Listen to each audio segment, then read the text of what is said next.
Hey, I'd like to welcome you to another episode of Mission Matters. My name is Adam Torres, and if you'd like to apply to be a guest on the show, just head on over to missionmatters.com and click on Be Our Guest to apply.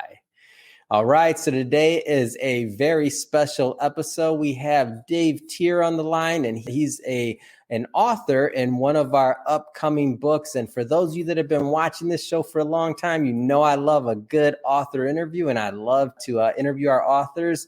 And we're going to get into some of Dave's content today. We'll also be talking about his business and what he's doing at Sales Coaches Corner. But just to get us started off, Dave, welcome. Thank you, Adam. Pleasure to be here. Absolutely pleasure to do this. Appreciate you having me.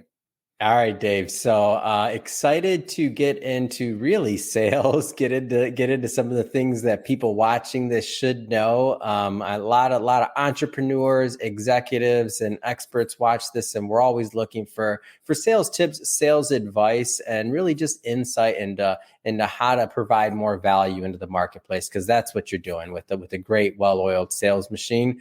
But that being said, we'll start this episode the way that we start them all, Dave, with our Mission Matters Minute. So, Dave, we at Mission Matters amplify stories for entrepreneurs, executives, and experts. That's our mission. Dave, what mission matters to you? I got to tell you, probably here, I like to help people probably more than you want anymore. So I'm going to say it, but I'm going to ask for a pass. All right. I've got a business that allows me to do that. I get to help people. My dad's a teacher. My parents are teachers. They met at Michigan. They both became teachers. I learned long ago not to be a teacher, right? Mm-hmm. But I still get to teach. Mm-hmm. I went into the sales training and coaching business, and I'm going to tell you, the best feeling in the world is making a sale. Mm-hmm. Second best feeling in the world is getting a call from a client that made a sale, and he's thanking you for it. And I'm telling you, that matters. It matters to me, and I hope I'm just helping a lot of people. That's my mission. Helping people and helping them in their careers. Mm-hmm. Life lessons, for sure. Mm-hmm. Life lessons. But they use them laser focused to their career in sales. Yeah. So I love it. It's great. And love bringing mission-based entrepreneurs and executives on the show to share why they do what they do, like what motivates them and gets them going and up and going in the marketplace to make a difference. So great to have you on. And I guess next thing I just got to bring up, so you were selected for the next Business Leaders edition of Mission Matters, which I'm just ecstatic to publish your work and your words. And for all I know I learned from you, and I'm sure our readers will as well. So first thing, I just want to say congrats on being chosen to be in the next book. Well, I appreciate it. Again, I watched the lottery last night, the NBA lottery, right? I was hoping the Pistons would get number 1. They got number 5, but I feel a lot luckier than the Pistons right now, right? Thank you for that. Appreciate it. It's neat. It's going to be neat. I can't wait to read it. Can't wait to see it. Can't wait to distribute it to all my clients and a few prospects. So, Dave, we're not going to give all of the secret sauce in this one, because we definitely want we want our audience to go out and buy books, right? We sell books, everyone. So more to come, and we will be bringing Dave, by the way, back on the show as well. So that we'll be doing another interview with him where we'll do a deep dive into the writing, of course, after the book is live. But just to give the audience a flavor of what are some of the things that you like to cover in your writing. Let's put it into 3 buckets. Again, nothing real deep. Bucket number 1, mm-hmm. And it's so common for salespeople, and I'm not talking 2 weeks on the job. I see career salespeople do this from time to time. To overeducate, really dig into what they're providing, feature benefit wise, product or service, mm-hmm. and really make it about the product, the company, the salesperson.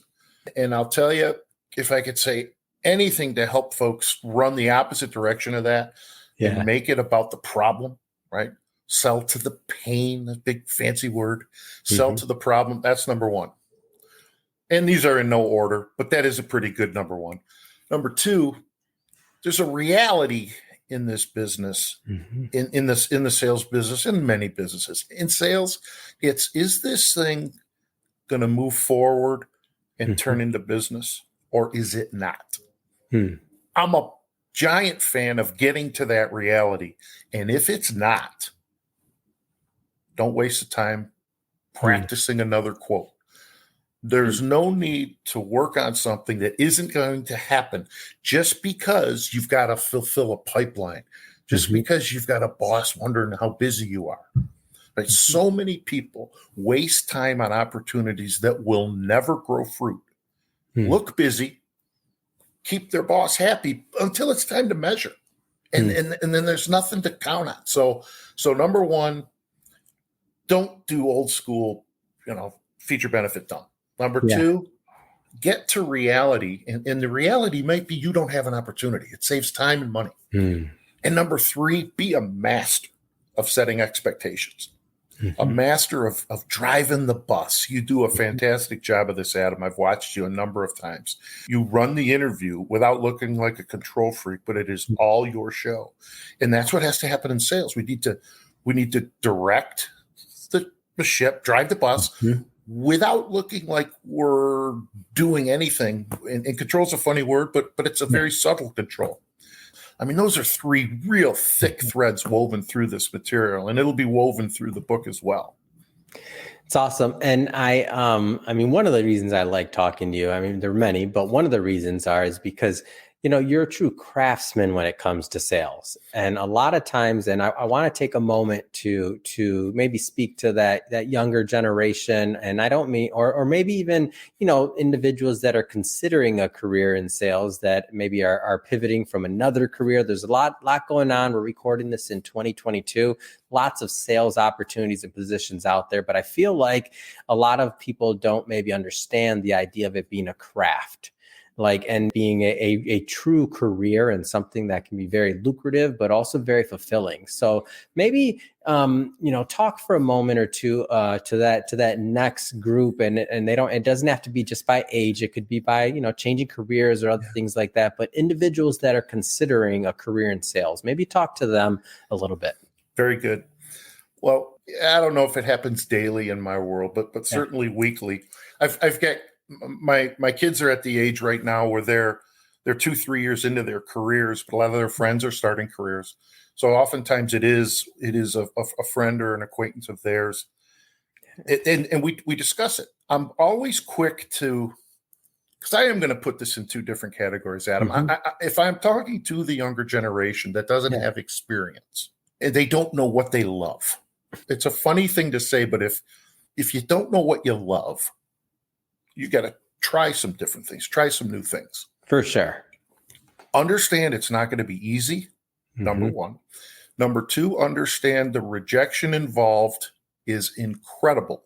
And Mm-hmm. people that have never been rejected, and don't know how old you are, Adam, but if everybody gets a trophy in soccer, they don't keep score, and there's never an opportunity to fail or lose, it's a shock to some people, right? Mm-hmm. The rejection in sales is incredible. What other profession can say they failed 75% of the time? Yeah. It's tough. Accounting can't do that. Production better not do that. My dad as a teacher couldn't do that. No. But you can't, right? Some people fail 75% of the time in sales and get rich. So the rejection is gigantic. And then there's this element of talking to strangers that don't want to buy from you about, and talking to them and continuing to talk to people that may not want to talk to you about something they don't want to buy. It's not what people think of when they think of going into the sales profession. They think of the money, they think of the freedom, they think of the fun, they think of talking, they think of travel, they think of lunch, right? Those are old school thoughts. There is all of that, but that's not what sales is. So I have I don't talk people out of it, but I get to reality. And the same thing with folks switching careers. When anybody comes to me, and it happened the other day, it happens often, especially now, right? There's a lot of opportunities now, a lot of jobs open. People are switching. It's if they can really zero in on something that they love, it's much easier. But just because you love it doesn't mean it's going to fall in your lap But Yeah. if you could spend your waking hours talking about selling and playing in a sandbox of something that you love, it's a lot easier, right? Mhm. If somebody really enjoys the outdoors and they're good with their hands, there is nothing wrong with a career selling remodeling, Mhm. landscaping, decks, construction, right? It just makes sense. It plays into what they love, but it's also a sales career. So I spend time with people on what wires them, what really energizes them, and see if I can help plug them in. But it's less often of let me tell you how great it is. And you may Right. fall into that career with false expectations because it Mhm. ain't always great, right? So it's a real discussion about the reality of it. And if you can't handle no, not Mhm. for you.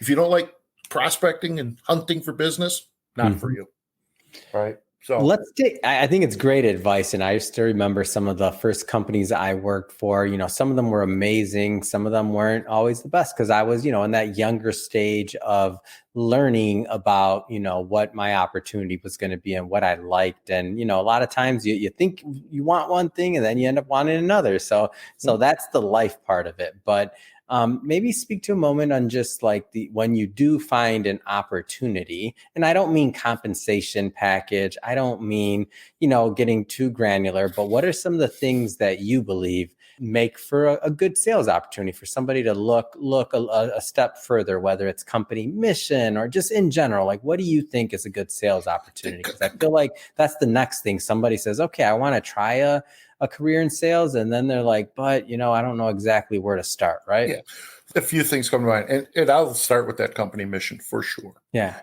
For sure. If the company is on a path of doing things that are near and dear to someone's heart, and it Mm-hmm. happens often, right? I've got friends in the environmental business. I've got friends in the solar energy business.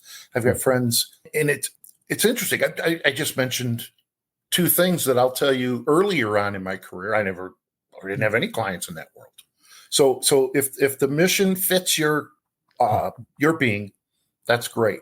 Number one. Number two, management is not for everybody. Hmm. But I will tell you, my first real sales career, there wasn't room for me to grow unless somebody died or quit. Yeah. Now, I would probably still be there today. But guess what? So would the 2 and 3 people above me.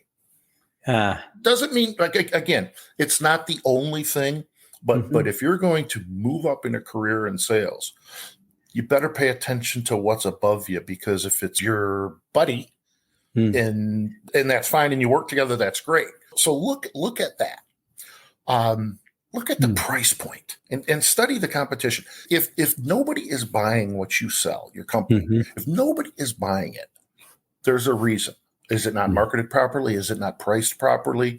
Did they not go to market properly? Is the competition eating everybody's lunch? You've got to do a bit of homework on your product, certainly, but your competitors as well. Yeah. And then I look at the culture of the company, the overall culture of the company.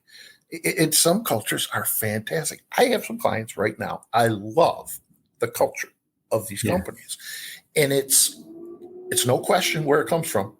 It comes from right up top, and it's exciting to see. It's not always that way, but you've got to fit in with that culture. And so many HR departments now are doing a very good job of making sure cultures match. There's this talk of emotional intelligence that's very popular lately.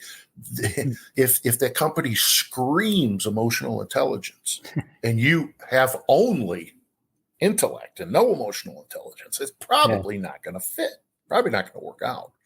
And the vice versa too. Yeah. So there's a way, if you're in that, and it's, yes, the money matters. It matters, right?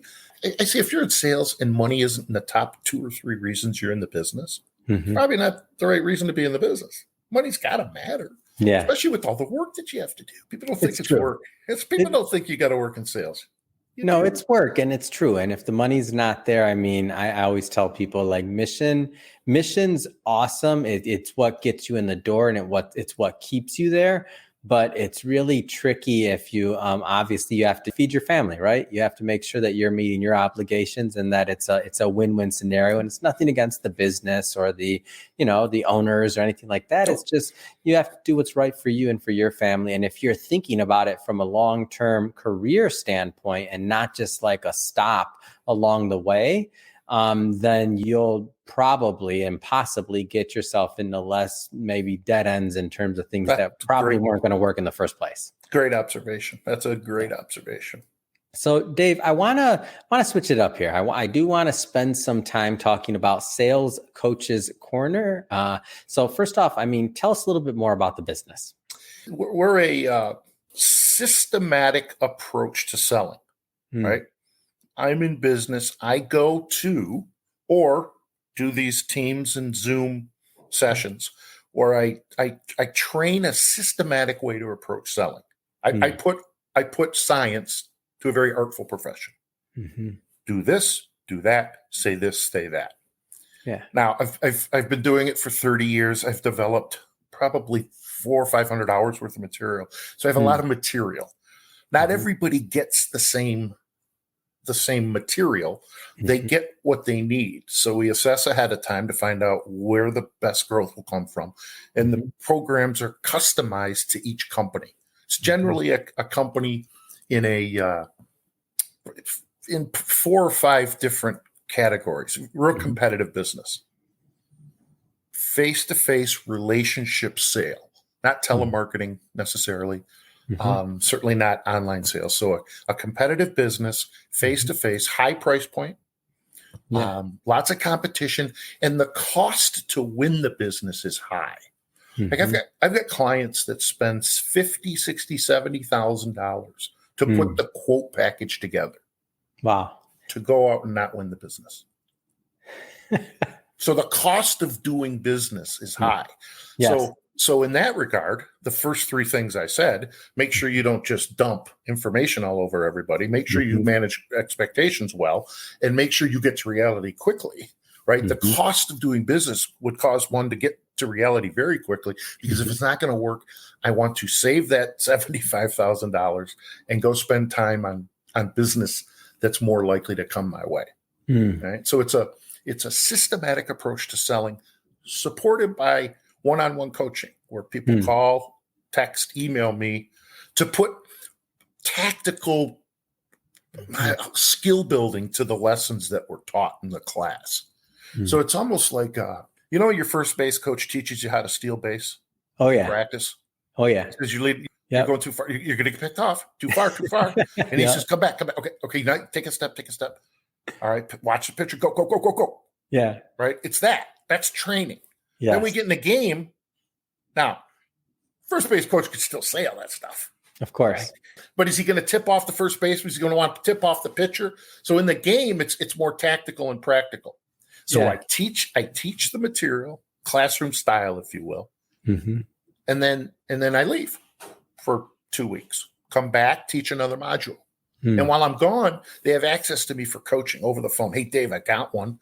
Tell me what I need to do. Here's what I think is going to happen. What do you think? So now I'm dotted line to them, sales manager wise, without product and service fogging me. I don't come at anything with a bias of, oh my God, what's the competitor going to do? We better make sure our plastic injection mold is spec'd out properly. I have none of that. I come at it soft skill selling wise, and it's a blast because that's what people need. I don't know if I've ever coached a company that didn't ace the product knowledge. They know their product.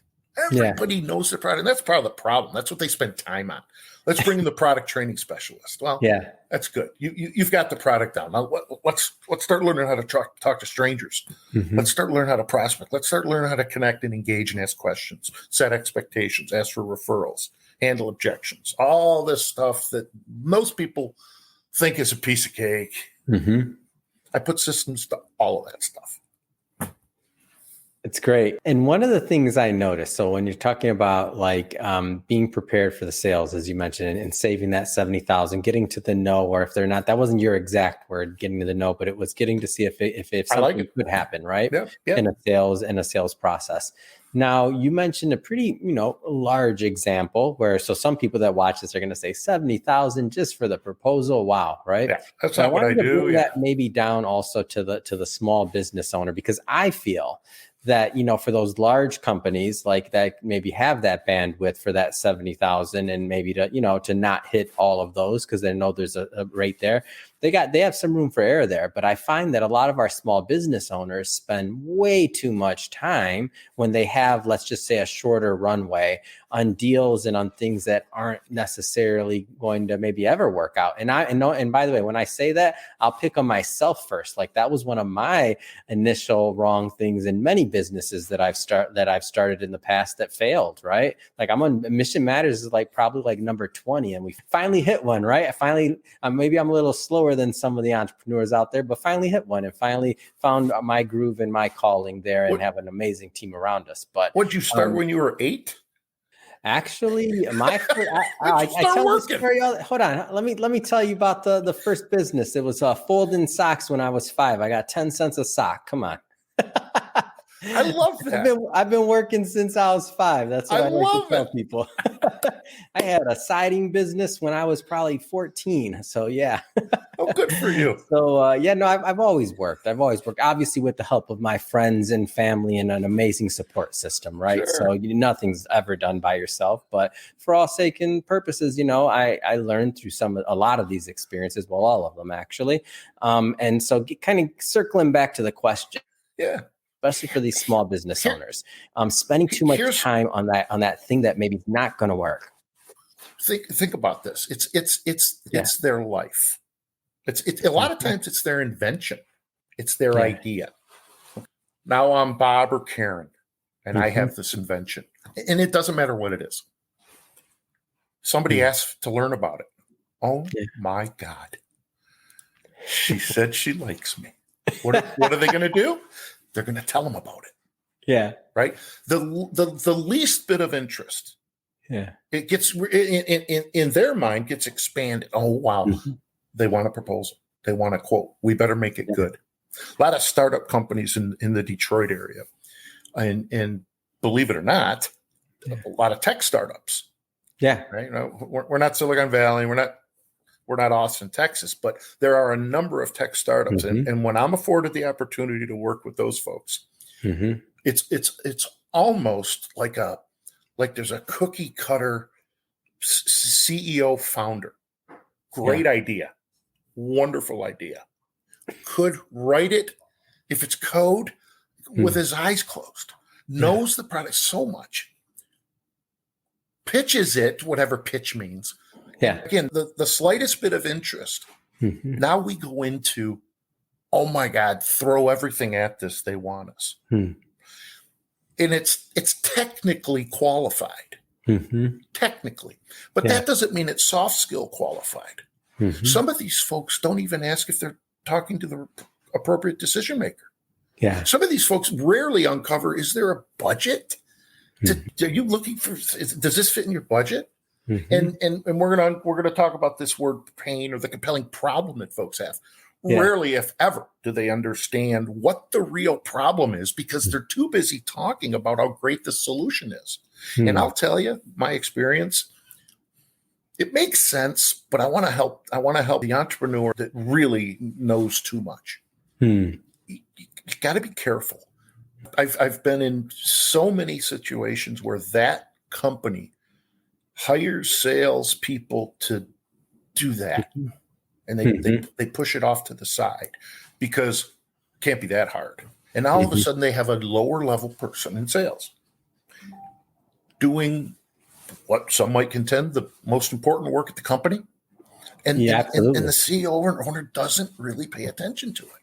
Just go out there and quote more business, throw more spaghetti against the wall. Yeah. See if we can do it for the right price. Let's see if we can cut the price. Find out how much competition's paying. We'll go less. We'll get our foot in the door. And these poor kids, younger, lower level sales folks, are really learning the wrong thing to start out their career. Oh, so it's a cycle. That cycle that you just said, I'm cringing because I've done it. And I know some of the people watching this are like, Dave, why you hit me in the heart with that one, man? Why are you picking on me? But it's a cycle and it's true. Imagine somebody telling you, your baby kind of got big ears and a big nose. What your baby's kind of ugly. Nobody wants to hear that. Nobody wants to hear their baby. Nobody wants to hear their invention is not going to be bought. Whatever you do, don't tell me no. So now they do anything in the world to avoid hearing the word no. They waste time. They follow up. They see if they can improve efficiencies. They see if they can cut this, add that. Never really hearing, we're not interested. Yeah. Please go away. They don't hear it because they don't want to hear it. And next thing you know, they're out of business, or their work or their pipeline is so small that they have to have every deal. And when you have to have every deal, you're going to do whatever you can to get them. And none of that supports strong selling. That supports desperation. Yeah. So it's really interesting. They have systems for everything. They have systems for everything. These are smart people, very scientific people. They leave sales to that guy over there. It's so interesting. Don't do that if you're an entrepreneur. Right? Don't. Man, Dave, there's just so much wisdom that you're dropping here today on this, and that's just 30 years plus in experience in the sales field. It shows. So because I started when I was 4. So I'm curious to know, because at the end of this, I'll of course give you the opportunity to leave your website, social media, however our audience can follow up to learn more about working with you and your team. I'm curious to know, like, what kind of entrepreneurs typically do you find get the best, get the most value out of working with you? Is it just large companies, enterprise? Is it middle market? Is there room for small businesses? Give us a feel of the lay of the land there so the right people can connect. Yeah, that's a very good question. It's not enterprise. Those folks have a guy like me on staff in every city. It's not that. But I would love. Have I changed? I've worked with Chevron. I've worked with Merrill Lynch. I'm working with Raymond. I've worked with big companies, but it's friendly entrees into those companies. Yeah. My wheelhouse is a sales force with 5 to 20 salespeople that are actively selling. They have prospecting responsibilities to grow business, but they also manage accounts. Yeah. Number one. Number two, they have a very active sales leader. And it might be a VP. It might be a director. It might be a sales manager, but it is somebody that pays attention to salespeople and is actively involved. That spreadsheet and that P&L is directly tied to that person. That person's involved in the training, sits in the class. Okay. In my geography, I'm in the Detroit area. A lot of them support the auto industry, but that doesn't mean all of my clients are in the auto industry. It's companies that compete. Again, there's tons of competition. Oh, for sure. So some of these folks, and this is part of the problem, they're reduced to a commodity, even though they're not a commodity. Right. This very highly engineered part, all of a sudden is reduced to a commodity because they sell the same thing. And if that's the case, if they're selling the same thing that you're selling, why are you charging 18? They're only charging 16 and a half. Right. So now, it's value selling. You've said that today. It's a $50 to $100 million company. But I trained $3 million company. It doesn't need to be a gigantic company. It needs to have salespeople that hunt for business, that have to bring in business, manage business as well. Yeah. A very active sales leader, sales manager, director, VP. Yeah. And if they don't get the deal, time, energy, and money was wasted. And it's like, oh man, I wish we could get that time back. Yeah. Companies know what I'm talking about. But owners right now know exactly what I'm talking about. And it's a grind. Yeah. I bring a fresh set of eyes, a devil's advocate approach to what are we really trying to accomplish here? And it's empowering, enlightening, hurts at first. It hurts. Again, how do you say no to an opportunity? Yeah, I can't say no. Well, okay, say yes. What's going to happen? Mhm. Same thing that always happens. Yeah. Okay, let's say no, right? It's okay. Let's look for business that has fruit on it. So Mhm. that's the wheelhouse. Doesn't have to be local to Detroit anymore. Mhm. I mean, this is my second favorite way to deliver material over this machine. But Yeah. it doesn't need to be in Detroit. It's just easy if it is, because I face to face is my favorite. But Yeah. probably same with you. Yeah, it's great. For sure. Well, Dave, first off, you gave a nice master class today on sales, and I know this is the tip of the iceberg in terms of what business owners can benefit from working with you and your team. If somebody does want to connect, I mean, what's the best way for them to reach out and to do that? Email Dave at salescoachescorner.com. Sales coaches is plural, COACHES, just like it says on the screen. Yeah. Website is just Sales Coaches Corner, Mm-hmm. and it's Sales Coaches, COACHES Corner. Yeah. Twitter, Dave Tier, LinkedIn, Dave Tier, Facebook, Sales Coaches Corner. Yep. Personally, you want to see how great my kids are? Dave Tier. Don't care about my kids? I promise I won't put their report card up, like a lot of parents. You ever see that? Somebody puts their kid's report card up just so they could get proud. Yeah. Proud parents for a day. But it's my Facebook page is Sales Coaches Corner. It's great. All right. Well, and we'll put all that information, by the way, in the show notes so that our audience can just click on it and head right on over and connect with you and your team and your content as well. I see you're pretty active on LinkedIn, so I definitely follow you there, and I recommend my audience does as well. And speaking of the audience, if this is your first time following a Mission Matters episode or connecting with the platform, we're all about bringing on entrepreneurs, executives, experts, having them share why they do what they do, how they do it, and really share the best of their tips and their knowledge so that we can all benefit as entrepreneurs and as people out there in the world trying to make a difference. If that is the type of content you're into, or if that sounds interesting, feel free to definitely hit that subscribe button, because we have many more mission-based individuals coming up on the line, and we don't want you to miss a thing. And Dave, really, it has been a pleasure having you on the show. I'm so excited to publish your work and our upcoming book. Definitely bringing you back on the show for a follow-up interview after that book's published. And again, thanks again for coming on the show. Thanks for having me, Adam. I appreciate it a lot. Thanks much.